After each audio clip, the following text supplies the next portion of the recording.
Es. Buenas tardes, docente, cordial saludo. Mi nombre es Laura Cañas, soy fisioterapeuta, actualmente cursando la especialización en seguridad y salud en el trabajo. El presente video es para hacer entrega de la tercera actividad de la asignatura Higiene Industrial, en donde voy a mencionar los peligros higiénicos de tipo físico.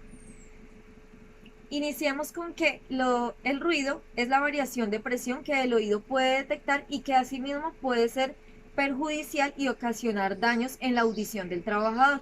Dentro de la clasificación encontramos los ruidos de tipo continuo o estable, fluctuante, intermitente y ruidos de impacto. También encontramos los TLB, los cuales son los valores límites permisibles. Según la Conferencia Americana de Higienistas Industriales Gubernamentales, se establecen dos fórmulas. La primera es para el tiempo máximo permitido, en donde se debe tener en cuenta dos aspectos. El primero es el tiempo de exposición y el segundo el nivel de presión sonora o los dBA.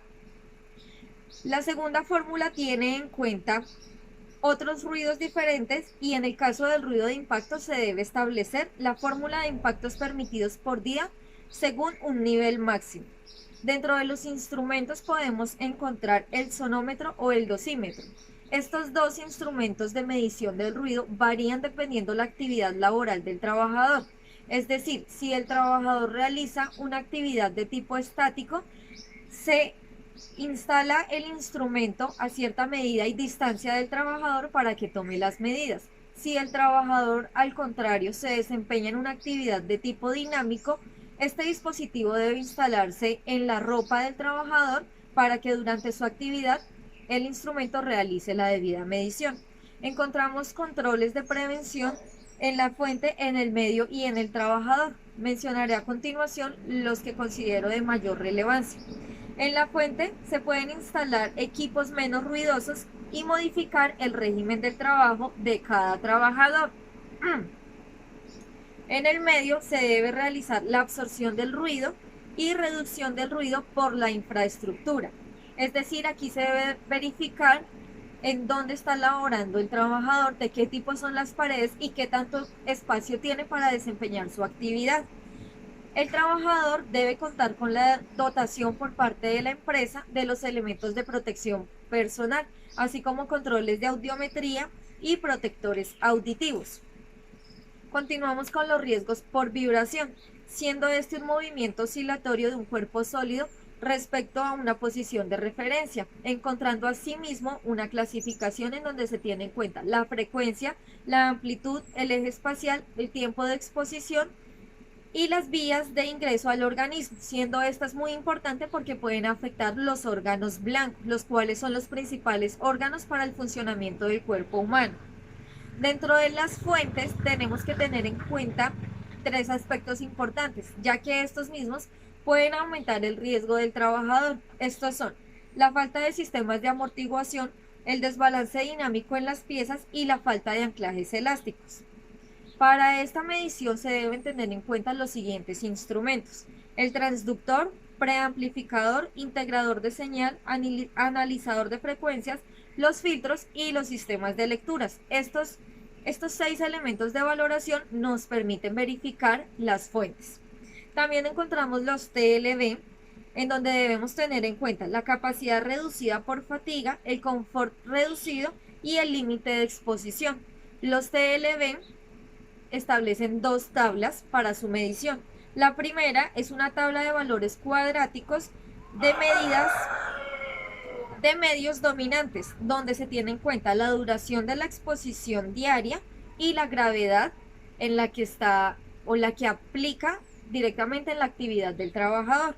En la segunda tabla encontramos los valores de aceleraciones máximas en dos ejes. En el eje X, en donde es medida de los pies a la cabeza, y en el eje X y Y, siendo medidas de espalda a pecho y lateral de hombro a hombro. Esto según la normativa ISO 2631.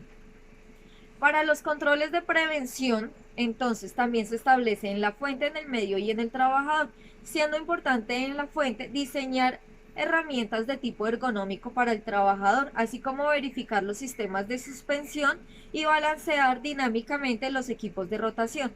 En el medio encontramos la modificación de los puestos de trabajo Es decir, podemos aislar las cabinas y verificar que los equipos y las tuberías se encuentren aisladas de las estructuras que pueden generar vibración.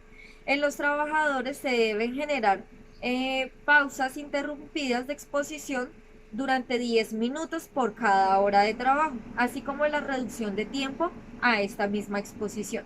Continuamos con los riesgos por temperaturas, siendo esta exposiciones a temperaturas altas o bajas, ya que estas asimismo ocasionan síndromes en el trabajador que pueden ser reversibles.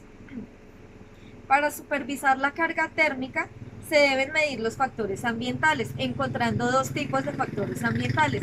El primero es el agente que puede provocar riesgos a nivel profesional.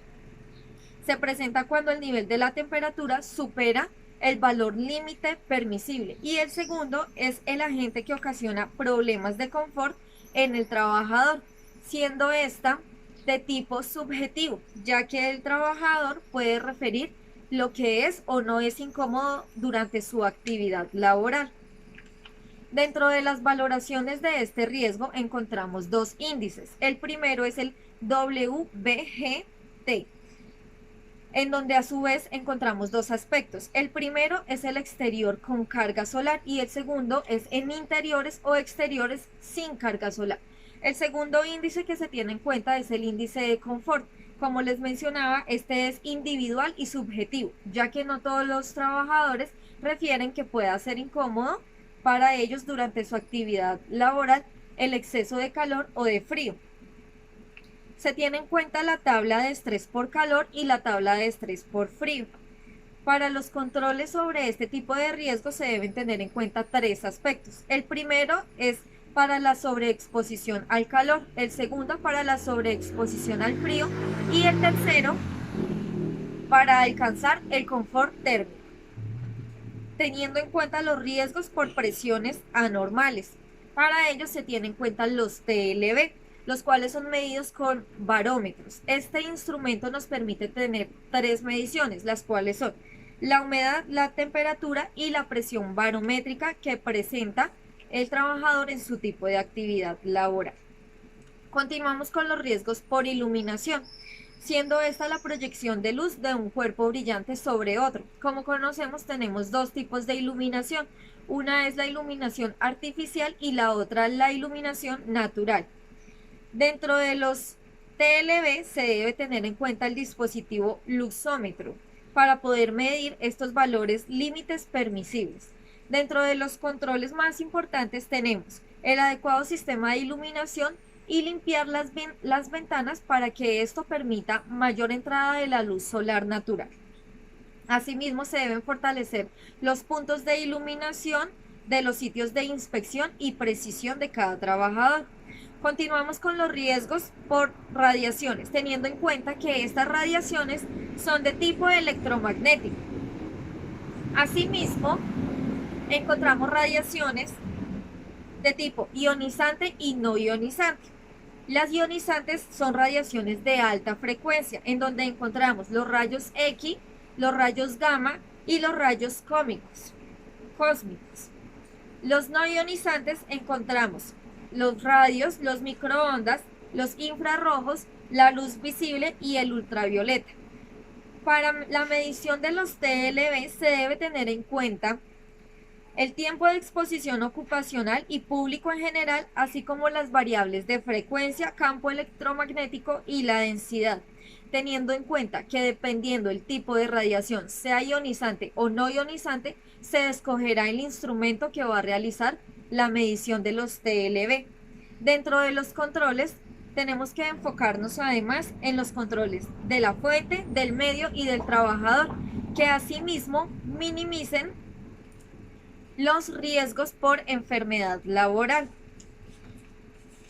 Dicha información que les acabo de mencionar ha sido diseñada, sacada, leída previamente del libro de la familia Mancera, elaborado en el año 2012, que se encuentra de forma virtual y tiene como título Seguridad e Higiene Industrial. Agradezco mucho por la atención prestada.